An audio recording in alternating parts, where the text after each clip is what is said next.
하나님 말씀 잠언서 25장입니다.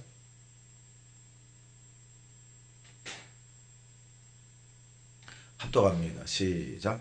이것도 솔로몬의 잠언이요 유다 왕 히스기야의 신하들이 편집한 것이니라. 이를 숨기는 것은 하나님의 영화요 이를 살피는 것은 왕의 영화니라. 하늘의 높음과 땅의 깊음 같이 왕의 마음은 헤아릴 수 없느니라. 은에서 찢기를 제하라. 그리하면 장색에 쓸만한 그릇이 나올 것이요 왕 앞에서 악한 자를 제하라. 그리하면 그의 왕위가 의로 말미암아 견고히 서리라. 높은 지하지 말며 대인들의 자리에 서지 말라. 이는 사람이 내게 이리로 오라고 말하는 것이 내 눈에 보이는 귀인 앞에서 저리로 내려가라고 말하는 것보다 나음이니라. 너는 서둘러 나가서 다투지 말라. 마침내 내가 이웃에게서 욕을 보게 될 때에 내가 어찌할 줄을 알지 못할까 두려우니라. 너는 이웃과 다투기든 변론만 하고 남의 은밀한 비는 누설하지 말라.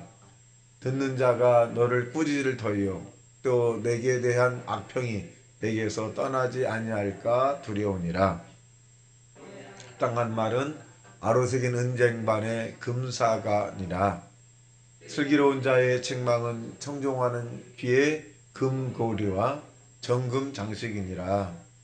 충성된 사자는 그를 보낸 이에게 마치 추수하는 날에 얼음 냉수 같아서 능히 그 주인의 마음을 시원하게 하느니라. 선물한다고 거짓 자랑하는 자는 비 없는 구름과 바람 같으니라. 오래 참으면 관원도 설득할 수 있나니 부드러운 혀는 뼈를 꺾느니라. 너는 꿀을 보거든 조카리만큼 먹어라. 과식함으로 토할까 두려우니라. 너는 이웃집에 자주 다니지 말라. 그가 너를 싫어하며 미워할까 두려우니라. 거짓 증거하는 사람은 방망이요 칼이요 뾰족한 화살이니라. 환난 날에 진실하지 못한 자를 의리하는 것은 부러진 이와 위골된 밭 같으니라. 마음이 상한 자에게 놀이하는 것은 추운 날에 옷을 벗음 같고 소다 위에 식초를 부음 같음이니라.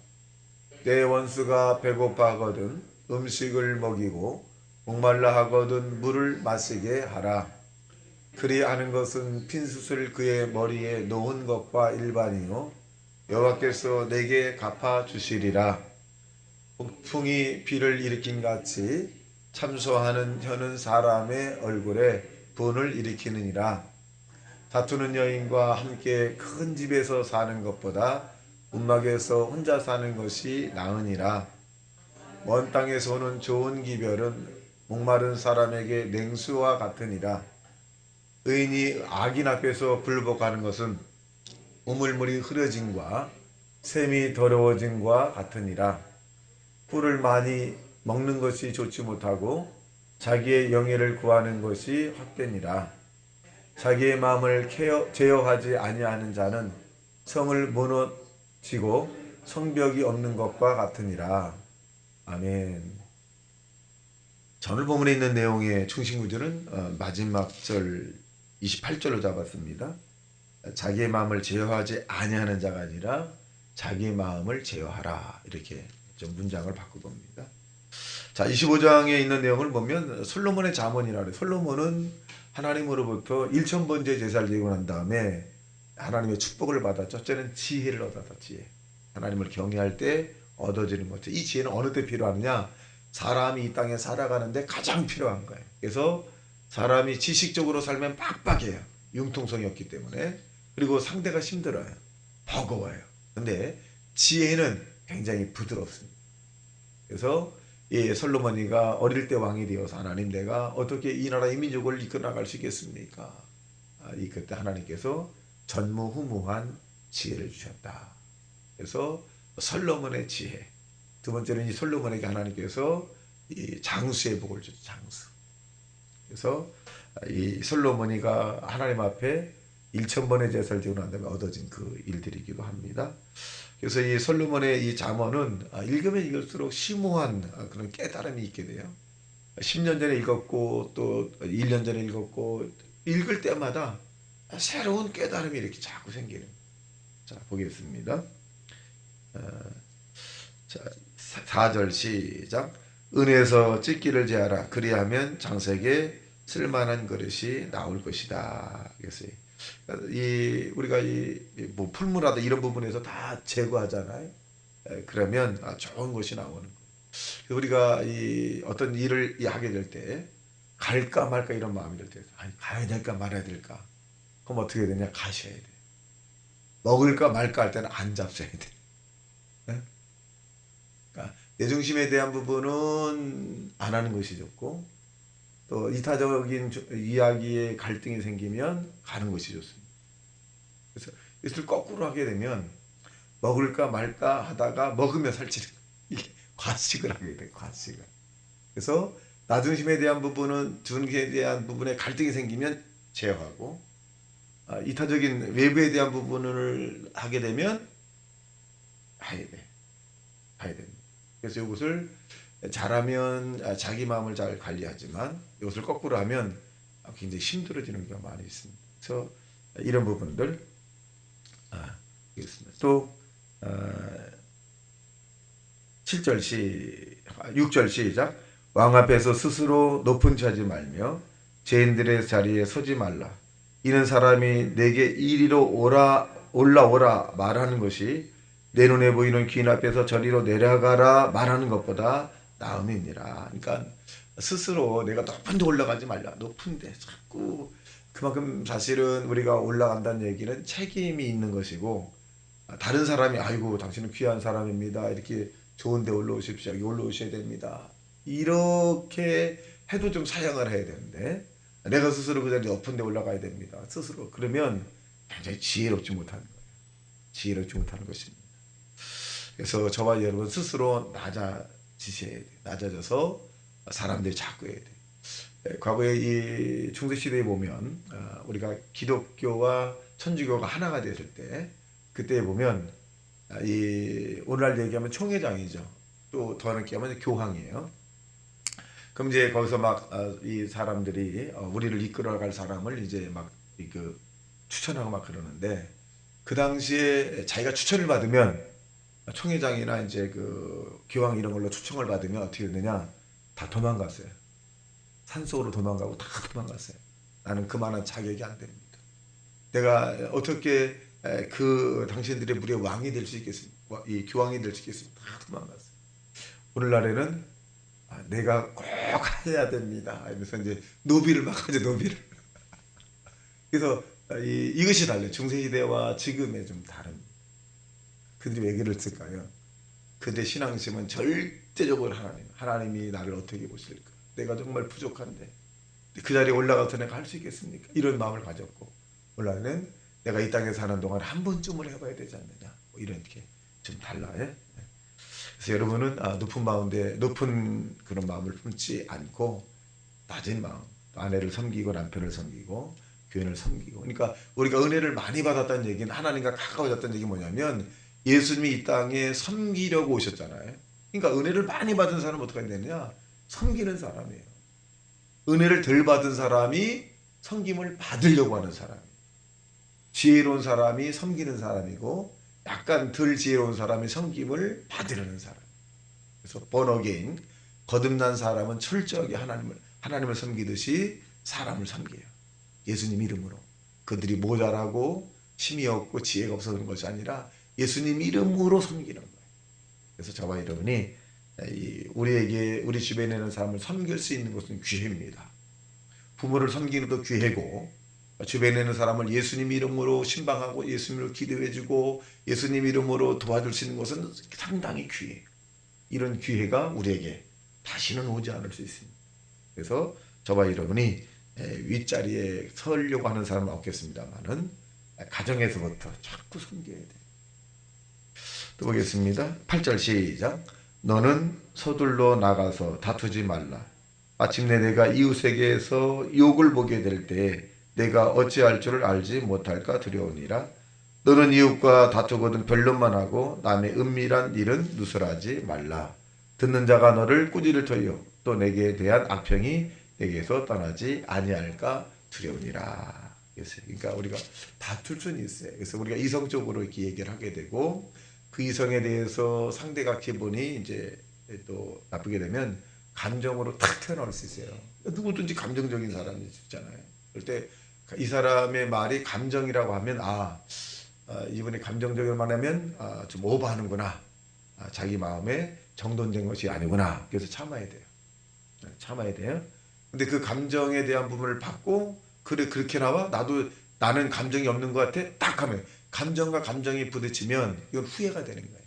수치가 되고 또 시간 제한 부끄러움이 되고 하나님께 영광이 되지 않습니다. 그래서 우리가 이성적으로 잘 대하고 그다음에 감정이 될 때 우리는 성령의 충만함으로 위로해주고 또 그럴 수 있다고 얘기하고 감싸주고 안아주고 그렇게 될 때 하나님의 영광이 나타나요.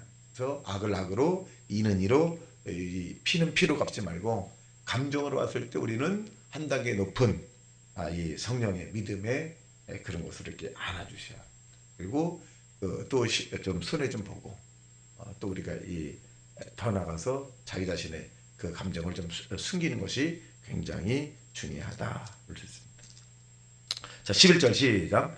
경우에 합당한 말은 아로새긴 은쟁반의 금사와 같다. 그래서 굉장히 중요하죠. 언어의 표현이 은쟁반도 귀한데 거기에 은쟁반 위에 금사가를 딱 얹어 놓으면 얼마나 이쁘겠어요. 그러니까 이 말 한마디로 천냥빚을 갚는다. 죽고 사는 것이 내 혀에 달렸다라고 말한 것처럼 굉장히 중요합니다. 특별히 믿는 자의 말 한마디가 중직자의 말 한마디가 살리고 죽여요. 살리고 죽입니다. 자, 14절 시작. 선물한다고 거짓 자랑하는 자는 비 없는 구름과 바람 같으니라. 사실 이것은 저한테 하는 내용 같은데요. 제가 잘하는 거짓은 아니겠지만은 사람들과 이렇게 다음에 식사 한번 하시죠. 이게 내가 얽히는 거야. 식사 한번 하시죠. 그러면 저 같은 경우는 식사 한번 하시죠. 다음에 뭐 어떻게 이런 말을 요새는 안 하는데 식사 한번 하시죠. 그러면 내가 절을 해야 돼. 하자 그랬잖아. 요새는 뭐 외부에서 손님이 오고 그러고 또 만나서도 다음에 식사 한번 하시죠. 이 말을 안 해. 기회 되면 하시죠. 기회 되면 이걸로 바뀌었어요. 기회 되면 만납시다. 기회 되면 뭐 식사 한번 합시다. 이렇게 바꿨어요. 그러니까 내가 말한 걸로 내가 얽히더라고. 내가 힘들어. 내가 목회자가 다음에 식사 한번 하자고 했는데 이거 이제 약속 못 지키면 하나님 얼마나 예수님이 슬퍼하시고 또 예수님 얼마나 마음이 아파하실까. 내가 해야 되는데. 그래서 이제 이런 갈등과 고민을 통해서 어느 이제 그 분이 저한테 와서 목사님 다음에 결혼 식사합시다. 이런 분들이 보편적으로 굉장히 많아요. 전화할 때 그렇고 이제 근데 이제 약속을 지키는 분들이 거의 많지가 않아요. 그냥 의례적인 인사예요. 그래서 나도 옛날에 학교 있을 때 많은 교수들한테 저렇게 했는데 얼마나 그 실없는 사람이 됐을까 이런 생각을 하기도 하고 또 그렇게 말하는 사람에 대해서 비판보다는 뭐 언젠가 깨달을 수 있겠지. 그래서 저는 이제 다음에 식사합시다 이런 말을 잘 안 합니다. 그래서 바꿨다 그랬죠. 기회 되면 식사합시다. 기회 되면. 그러니까 좀 좋은 것 같아요. 여러분도 선택해서 한번 하시기 바랍니다. 그래서 우리가 어떻게 보면 말이 앞서면 안 되고 교회 이제 김장을 심었는데 여러 주에서 이제 배추에 대한 얘기가 나오고 여러 가지 나오는데 저는 또 옛날에는 그래서 걱정하지 마세요 드릴게요. 근데 그렇게 안 하고 있어요. 왜냐면 김장 끝나고 총괄이나 이런 분들과 상의하고 난 다음에 남으면 드리겠습니다. 그래. 그러니까 얼마나 편하지 몰라. 예. 또 어느 분에게 가서 이거 필요하세요? 그러면 안 필요하세요? 그러면 제가 그래. 그 권사님이 이걸 끝까지 하는 것이라 필요하면 다른 사람 주겠습니다. 이렇게 얘기해. 그 권사님이 이거 제가 가져갈게 그러면 네 그러면 손을 못 대. 그래서 어떻게 하느냐? 이거는 권사님이 필요하자면 다른 사람이 필요하면 가져가는 걸 하겠습니다. 딱 그렇게 해요. 그러니까 잠이 잘 오더라고. 잠이 정말 잘 와. 정말 잠이 잘 와. 정말. 전에는 맡겼잖아요. 이분이 맡겼으니까 다른 사람이 달래면 이거 줄 수가 없잖아요. 그건 맡겼는데. 그러니까 내가 내 말로 내가 얽혀버리더라. 그래서 신방 갈 때도 이렇게 언어적 표현에 대해서 제가 이제 모범을 보이려고 그러고, 근데 이제 신방위원들이 이걸 보라고 이렇게 이제 제가 그렇게 하는 건데, 얼마나 편한지 몰라. 요새는 잠이 잘 옵니다. 그래서 과거에는 잠을 못 잤는데 잠이 살아요. 자, 보겠습니다. 또 21절 시작. 내 배고파하는 원수 배고파하거든 음식을 먹이고 목말라하거든 물을 마시게 하라. 22절 시작. 그리하는 것은 핀수를 그의 머리 위에 놓은 것이 일반이요 여호와께서 내게 갚아주시리라. 그러니까 뭐냐, 이성적으로 대다가 감정으로 대하지 말라는 거죠. 그러니까 그 원수는 아니겠습니다만은 이 나중에 이제 이렇게 하기가 굉장히 힘들어요. 원수에게 음식을 주고 물을 주는 것이 굉장히 부담스러울 때가 있어요. 그러니까 아예 그러한 조건을 만들지 마라. 아예 그런 조건을. 자, 그 다음에 25절 시작. 먼 땅에서 오는 좋은 기별은 목마른 사람에게 냉수와 같으니라.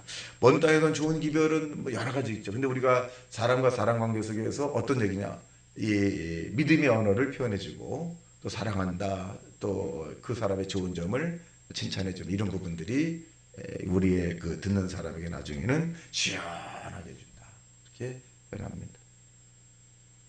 자, 28절 마지막 시작. 자기 마음을 제어하지 아니하는 자는 성읍이 무너지고 성벽이 없는 것과 같으니라. 이게 문장을 바꿔보면 자기의 마음을 셀프 컨트롤을 관리하는 자는, 제어를 잘하는 사람은 성벽이 튼튼해지고 그리고 성벽이 있는 것 같이 안전하다, 이렇게 또 문장을 바꿀 수 있잖아요. 그러니까 자기 마음을 잘 관리해. 갈까 말까 가셔야 돼요. 먹을까 말까 먹지 말아야 돼. 할까 말까 해보셔야 돼 한번. 그러니까 나의 주관적인 나의 관계된 부분들은 좀 안 하는 편이 낫고, 외부적인 이타적인 부분들에 대한 부분은 푸시하는 게 낫고, 그렇게 될 때 실수하지 않고 후회하지 않는 그런 삶의 지혜가 오늘 이 본문에 담겨져 있습니다. 오늘 저와 여러분 오늘도 믿음으로 주님 주신 날 믿음으로 선포해서 여러분의 앞에 기적과 이적과 능력과 병고침 역사, 문제 해결 역사가 오늘 나타나길 주님의 이름으로 축원합니다. 다 같이 말씀 생각하며 통성 기도합니다. 주여 주여 주여